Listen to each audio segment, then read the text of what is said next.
Hey everybody, and Tony here with my first album review. Even though I don't have a physical copy of the CD with me, I basically heard this album alongside two others during my flight from Buenos Aires to Paris, and this was part of the in-flight entertainment. So without further ado, the album that I'll be reviewing right now is simply titled Roberto Alagna, Verdi, in which one of my favorite tenors of all time sings some arias from some of Giuseppe Verdi's famous operas, and even some that probably a lot of us have never heard of before until now. And the conductors for some of these excerpts are the following. For the London Philharmonic Orchestra, we have Richard Armstrong. For the Berliner Philharmonica, we have the late, great Claudio Abbado. And then for the Orchestre de Paris, we have the great Antonio Pappano. And he's featured alongside some soloists like James Bobby and his, well, ex-wife, Angela Gheorghiu. Now, I don't need to state any more of why I love Roberto Alagna as a tenor. You can already watch those in my reviews of Le Troyon and Carmen, but I will say this once more. He is a very intense voice, well, tenor, basically specializes in both the full lyric and spinto tenor repertoire, though nowadays he's heading towards the more dramatic tenor repertoire. So I would basically like to commemorate his debut of Otello, which he sang at the Théâtre L'Orange, with this review of his Verdi album. So without further ado, let's get started. Now, I will say this, I really love the selection of arias that our great friend Roberto Alagna was singing. I especially love him in the roles of the Duke from Rigoletto, and especially his arias of Rodolfo from Luisa Miller, Quando le sere al Placido, his aria from Don Carlo, and not to mention, I personally love Di Quella Pira. I found myself replaying that aria from for minutes and minutes on end because, well, he was such a great Manrico, and I also have his Manrico on disc, in which Antonio Pappano was the conductor, and the Leonora and Conte di Luna were Gheorghiu and Thomas Hampson respectively.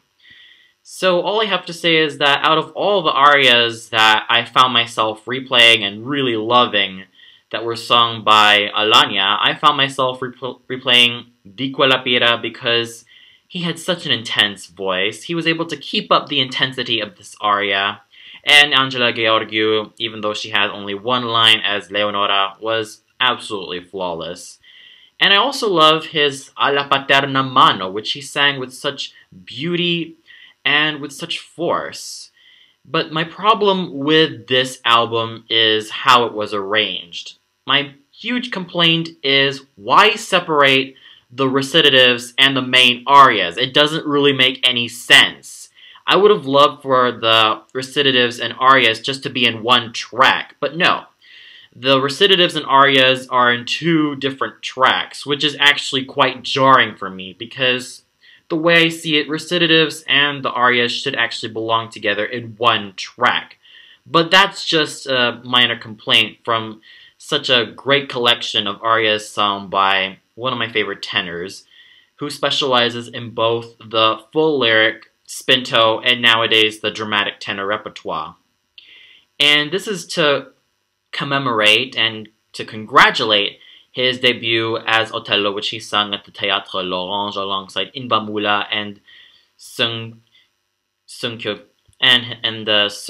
Ko, who sang Iago. So this is to commemorate his debut as Otello. And with that said, I give this album a 4.5 out of 5 stars. What really saves this album for me is Roberto Alagna's very wonderful technique and very flawless singing, and the great conducting done by Armstrong, Abbado, and Pappano respectively in select tracks.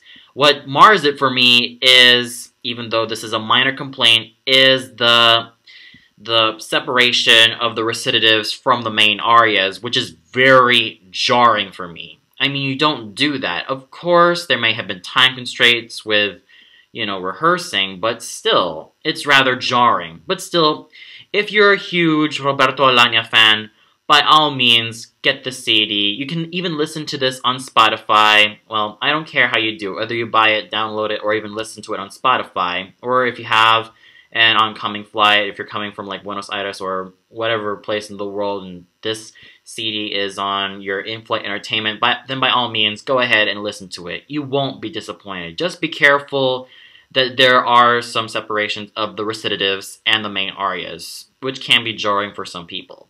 So with that said, I hope you enjoy this first album review, and stay tuned later where I review yet another album which I caught from my flight from Buenos Aires to Paris. And that album is none other than Jonas Kaufmann Sings Wagner. So until then, take care everybody.